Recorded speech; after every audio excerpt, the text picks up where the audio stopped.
दोस्तों, वैसे तो आर्कियोलॉजिकल डिस्कवरीज इतिहास के बारे में जानकारी जुटाने में हमारी मदद करते हैं। आर्टिफैक्ट्स ही एकमात्र जरिया होते हैं जिससे हम पहले के टाइम में रहने वाले लोगों के बारे में जानकारी इकट्ठी कर सकते हैं। लेकिन कुछ डिस्कवरीज ऐसी भी होती हैं जिन्हें देखकर साइंटिस्ट के भी होश उड़ जाते हैं, और आज हम आपको ऐसी ही 10 डिस्कवरीज के बारे में बताने जा रहे हैं जिसको साइंटिस्ट भी एक्सप्लेन नहीं कर पाए हैं। तो चलिए शुरू करते हैं आज की इस वीडियो को। Number 10, Chinese coin in Britain. Medieval time में चाइनीज रेजिडेंट्स और ब्रिटिश आइल्स में कोई कनेक्शन तो था।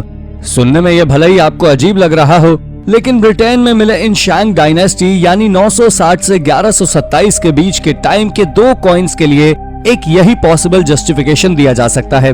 इन कॉइन्स का इंग्लैंड में 2 अलग अलग जगहों पर मिलना इन्हें और भी मिस्टीरियस बनाता है। पहला सिक्का चेशायर में 2018 में, जबकि दूसरा हैम्पशायर में 2021 की शुरुआत में खोजा गया। चाइना के ये 2 कॉइन्स इंग्लैंड में कैसे आए? क्या सालों पहले चाइना और इंग्लैंड के बीच कोई कनेक्शन था? इन बातों पर साइंटिस्ट अब भी मौन हैं। Number 9, slave trade. सितंबर 2020 में मेक्सिको के एक मरीन आर्कियोलॉजिस्ट ने एक पुरानी पैडल व्हील स्टीम बोट के अवशेष खोज निकाले। उनके हिसाब से ये एक स्लेव ट्रेडिंग वेसल था जिसका नाम ला यूनियन था। हिस्टोरियंस का कहना है कास्ट वॉर के समय इसी वेसल से मायान लोगों को क्यूबा ले जाया जाता था। 19वीं सेंचुरी के अंत तक स्लेव्स का व्यापार क्यूबा में इलीगल माना जाता था, लेकिन कुछ ट्रेडर्स फिर भी ला यूनियन जैसे ही बोट्स में मायान्स का व्यापार किया करते थे। पहले तो लोग ला यूनियन को मिथ समझते थे, लेकिन इस बोट का डिस्क्रिप्शन बिल्कुल ला यूनियन से मैच करता है। इसके अलावा ये भी 1861 में ही डूबा था। पेनिनसुला के युकाटान के सीसल कोस्ट पर ही डूबा था। तो क्या सालों पुरानी ये मिस्ट्री सुलझ गई है? एटलीस्ट साइंटिस्ट तो यही सोचते हैं।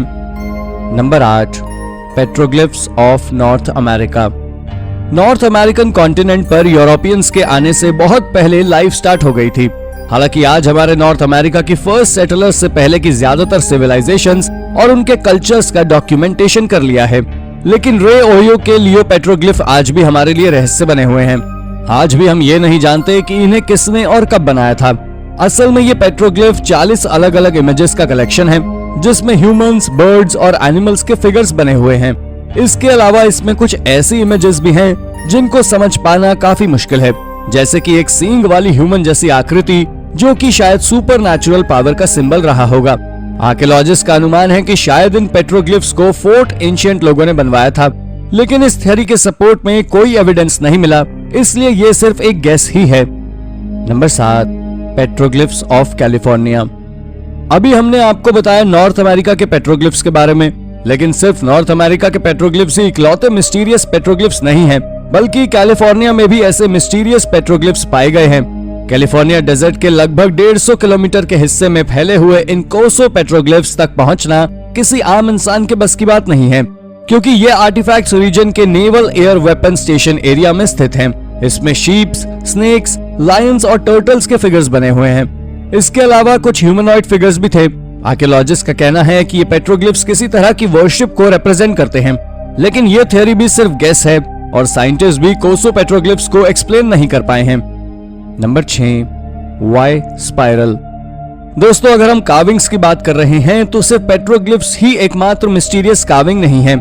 ऐसी ही एक और रहस्यमय कार्विंग का शेप है स्पाइरल, जिसे आज भी एक्सपर्ट्स डीकोड नहीं कर पाए हैं। ये किसी एक साइट पर नहीं, बल्कि दुनिया भर में अलग अलग आर्कियोलॉजिकल साइट्स पर, वहां के पत्थरों में, यहाँ तक कि कई बार लकड़ी पर भी है।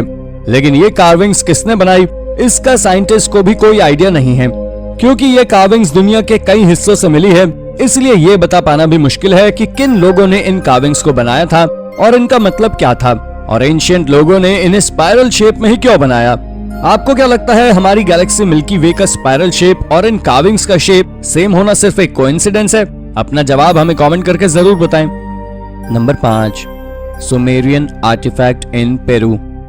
1960 में पेरू में मिला ये सुमेरियन आर्टिफैक्ट साइज में भले ही छोटा हो, लेकिन इससे साइंटिस्ट के सामने हिस्ट्री की एक बड़ी पहेली खड़ी कर दी है। ऐसा कहा जाता था कि सुमेरियन लोग समुद्र में ट्रैवल किया करते थे और बाकी किसी भी सिविलाइजेशन से पहले इन लोगों ने ओशन में ट्रैवल करने की टेक्नोलॉजी ढूंढी थी। हालांकि कई लोग इसे रूमर भी मानते थे, पर अब इन पेरू में मिले इस सुमेरियन आर्टिफैक्ट ने इस बात को सच साबित कर दिया है कि ऐसा पॉसिबल हो सकता है कि सुमेरियन लोग पेरू आए हों लेकिन कोई भी वैलिड थ्योरी देने से पहले साइंटिस्ट को इस तरह के और भी अवशेष खोजने होंगे। नंबर 4, स्केलेटन इन पिट। 2020 के अंत में ब्रिटेन में एक रहस्यमय पिट स्केलेटन खोजा गया। ये स्केलेटन ब्रॉन्ज एज का था और हियरफोर्डशायर के बिशप स्टैटफोर्ड में पाया गया। अजीब बात यह थी कि वैसे तो इस जगह बाकी सारे बरियल्स काफी सिस्टमैटिक थे, लेकिन ये बॉडी गड्ढे की तली पर पड़ी हुई थी। अब ये बॉडी एक्सीडेंटली गड्ढे में गिर गई या किसी पनिशमेंट के तौर पर उस व्यक्ति को इस तरह दफनाया गया था, ये कोई नहीं जानता। इस साइट के बारे में भी आर्कियोलॉजिस्ट को कोई जानकारी नहीं है, क्योंकि यहाँ से टाइम पर ब्रॉन्ज और रोमन दोनों ही एरा के आर्टिफैक्ट्स पाए जाते हैं। आर्कियोलॉजिस्ट का मानना है कि ये साइट लंबे समय तक एक रिचुअल साइट रही होगी, इसीलिए यहाँ दोनों ही सिविलाइजेशन के अवशेष मिलते हैं। लेकिन किसी स्केलेटन के इस तरह गड्ढे में पड़े हुए मिलने का कोई एक्सप्लेनेशन साइंटिस्ट के पास भी नहीं है। Number 3, 6 crore year old egg. 2020 के मध्य में आर्कटिक के आर्कियोलॉजिस्ट ने सियमर आइलैंड पर पोटैटो के शेप के कुछ आर्टिफैक्ट्स खोज निकाले। इसकी स्टडी करने के बाद पता चला कि ये एक 6 करोड़ 80 लाख वर्ष पुराना एक एग था। साइंटिस्ट के अनुसार ये अब तक का खोजा गया सबसे बड़ा एग है और ये जरूर किसी पुरानी जायंट मरीन स्पीशीज का रहा होगा जो कि डायनासोर्स के समय में एग्जिस्ट थी। क्योंकि इस एग के अंदर किसी तरह का एम्ब्रायो नहीं निकाला है, इसलिए हम ये तो नहीं बता सकते कि ये क्रीचर कैसा दिखता रहा होगा। लेकिन आश्चर्य की बात यह है, अभी तक साइंटिस्ट को लगता था कि इस तरह के बड़े जायंट मरीन एनिमल्स अंडे नहीं देते बल्कि बच्चों को जन्म देते हैं, और इस डिस्कवरी ने पूरी रिप्रोडक्टिव थ्योरी को ही चेंज कर दिया। हालांकि अभी इसके बारे में कोई भी सटीक एक्सप्लेनेशन देने से पहले साइंटिस्ट को इस पर काफी स्टडी करनी होगी। Number 2, carvings inside crater. सबसे बड़ा एस्ट्रॉइड क्रेटर साउथ अफ्रीका में है, जिसे रेटिफोर्ट इंपैक्ट साइट के नाम से जाना जाता है। ये करीब 290 मीटर चौड़ा है और लगभग 2 बिलियन वर्ष पहले एक एस्टेरॉइड के धरती से टकराने से बना था। लेकिन अभी ये आश्चर्यजनक खोज ये क्रेटर नहीं है, बल्कि इसके अंदर मिली रॉक कार्विंग्स हैं। क्रेटर को 1960 में खोजा गया और तब से साइंटिस्ट इसे लगातार एग्जामिन ही कर रहे हैं। 2019 में इसके अंदर से पत्थर पर बनी कार्विंग्स मिले और इसने आर्कियोलॉजिस्ट का ध्यान अपनी ओर आकर्षित किया। इसमें जानवरों आदि के चित्र बने हुए हैं और आर्कियोलॉजिस्ट का मानना है कि इन्हें यहाँ रहने वाले कोई शैन लोगों ने बनाया होगा। सबसे पुरानी कार्विंग 8000 साल पुरानी थी, जबकि सबसे नई सिर्फ 500 साल पुरानी, यानी ये लोग यहाँ हजारों सालों तक रहे थे। इन कार्विंग्स की सबसे अजीब बात ये थी कि इनको ऑल्टर किया गया था। कुछ एनिमल्स हेड के ऊपर दोबारा नए एनिमल हेड्स बनाए गए थे। इस ऑल्टरेशन की जरूर कोई न कोई वजह रही होगी, लेकिन वो वजह क्या थी ये हम अभी तक नहीं पता लगा पाए हैं। Number 1, giant footprint. ऑलमोस्ट हर प्राचीन सिविलाइजेशन के लोग जायंट्स में बिलीव करते थे। यहाँ तक कि आज भी बहुत से ऐसे लोग हैं जो मानते हैं कि एक समय पर विशालकाय लोग धरती पर थे। लेकिन कुछ लोग ऐसे भी हैं जो इस थ्योरी को नहीं मानते। उनका कहना है कि जायंट्स के धरती पर रहने का कोई एविडेंस नहीं मिला है, इसीलिए इस बात पर विश्वास नहीं किया जा सकता कि जायंट्स एग्जिस्ट करते थे।